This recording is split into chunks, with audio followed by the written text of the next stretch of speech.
Hello, I'm Mike Hamlar with the New Virginia Economy. Today our guest is Heywood Fralin, Chair of Medical Facilities of America. Heywood, welcome. Thank you. It's nice being here. Yeah, I appreciate you coming on the show today. So we've talked about a lot of things, and we hear about Virginia Tech, Carilion, the Roanoke Valley, all these different entities coming together with this partnership, Radford University. So what do you think the future of our economic region is? I think the future of this region is brighter than it's ever been in the history of the region. The region was founded basically because of the Norfolk Western Railroad locating in Roanoke a number of years ago. The railroad left. Everybody knows that. We took with it the reliance on an energy-based economy that had manufacturing as a focus. But today we have a lot more promise with the Virginia Tech Carilion Academic Health Center.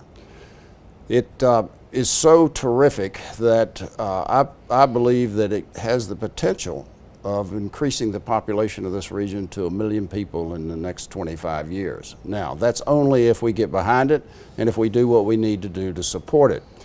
There are a lot of reasons I say that. You know, the world has an understanding of the quality of this academic health center. The localities that comprise this region probably don't understand just what the potential is because they don't realize just how terrific the people who are associated with the Carilion Clinic, that are associated with the Research Institute and associated with the medical school, just how terrific these people are. For example, the medical school, the last entering class took in 43 new medical students. They had over 4,400 applicants. Wow. That's unheard of. The Carilion Clinic is hiring physician scientists. Now, what do we mean by physician scientists? What we mean by that is that the scientists are not only practicing physicians that are treating patients, but they're also involved in research. And every academic health center has physician scientists that are practicing medicine within the academic health center. And they live right here in the region. They live right here in the region. And then at the Research Institute, the researchers are world class. And let me give you a couple examples of why I say that. And it's not just world class as compared to many others that you think are world class. It's even better than that. For example, in the research world, most of the funding comes from the National Institute of Health. The average acceptance rate for applications to the National Institute of Health is somewhere between 7 and 9%. This past year in 2019, the Research Institute here, right in Roanoke, Virginia, had an acceptance rate of 36%. Wow. That's off the charts, and next year they could actually reach as high as 40%. As most people know, the new building 2 for the Research Institute, is opening in September. We are receiving interest from world-class researchers that are actually calling Mike Friedlander at the Research Institute and expressing interest in asking what's going on and expressing interest in coming. So they're calling us. They're actually calling right? us, which is extraordinary. And then we have some researchers that have been just, their accomplishments have been over the top. For example, there is an organization known as the Dorcas Cummings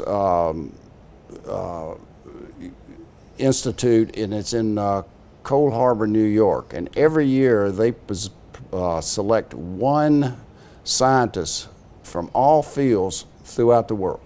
And this is not just in the medical field, this is an engineering field, whatever. Right. And as you can imagine, they've had a lot of people who've won the Nobel Peace Prize. There have been a lot of people that have had extraordinary accomplishments. 2 years ago, the speaker for that lecture was Reed Montague, who is a researcher right here in Roanoke, Virginia. Right. Another example of the extraordinary research. Rob Gordy, who is a researcher at the Institute, just discovered that the way that people throughout the world thought the heart worked was incorrect. Most people thought that there were electrical impulses in the heart that operated in a wave. He's discovered that they jump. revolutionary. No other scientists in the world had discovered that.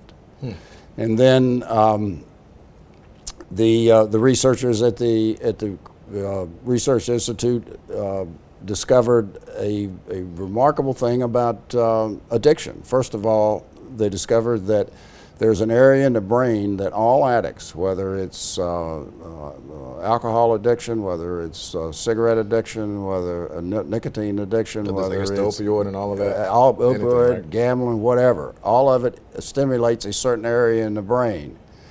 For the people that are addicted, they have learned that they don't value the future. So, if you don't value what's going to happen tomorrow, you're not worried about a dirty needle today. Right. So not only have they discovered what is causing the addictions, but they are discovering how to correct that.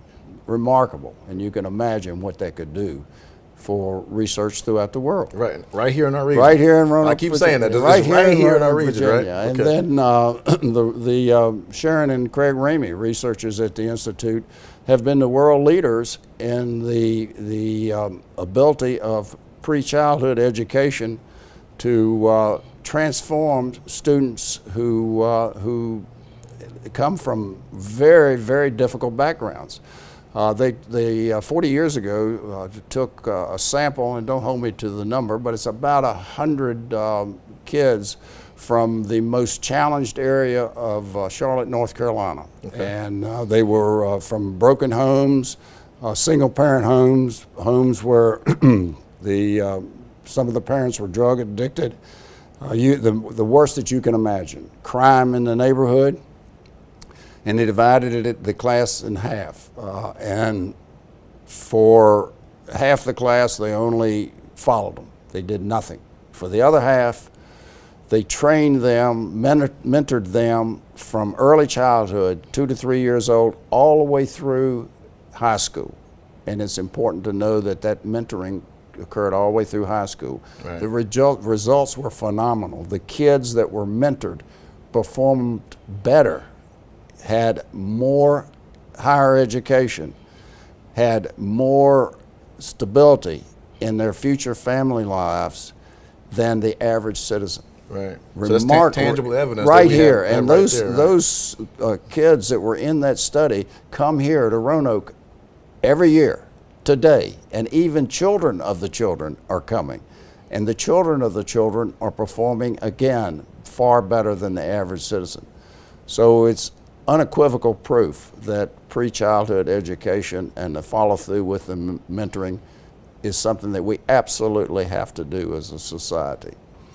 The examples just go on and on. There was a researcher at the Institute who left to become the chair of the department of one of the major institutions, and that researcher discovered the cause of a major form of breast cancer in women. And not only did she discover the cause, but she discovered how to fix it.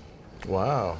So these examples go on and on and on about what's happening here. So as you can imagine, as this system grows and as the Academic Health Center becomes better known throughout the world, the potential is enormous. Wow. You're going to see a lot of startup companies growing out of the research. You're going to see a lot of associations with some of the largest mechanical and device providers in the healthcare field. Some developing partnerships and developing offices in this area. And if we get behind this, it can be enormous for everyone. Well, I know that the public-private partnerships are valuable.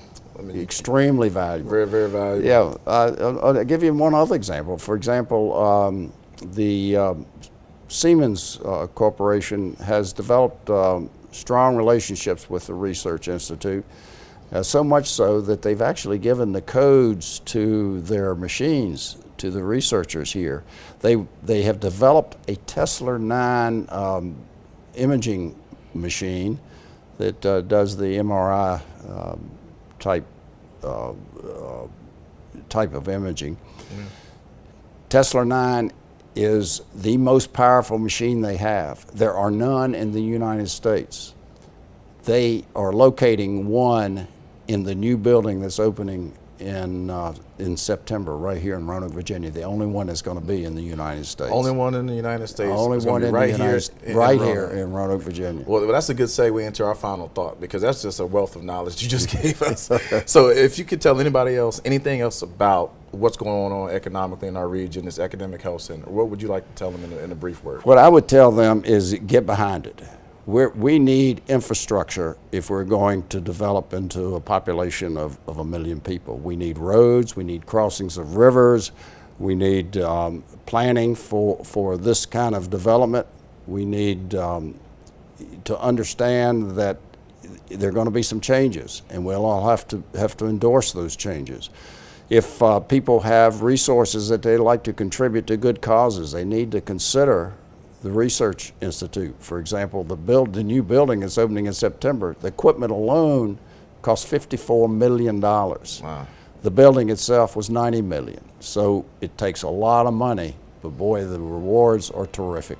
Awesome. Hey, well, thank you so much for coming on today. We really appreciate it. Happy to be here. Thank you for tuning in to New Virginia Economy with me, Mike Hamlar. Thank you to our presenting sponsor, Carilion Clinic. For more info about this topic and to learn more, visit newvirginiaeconomy.com.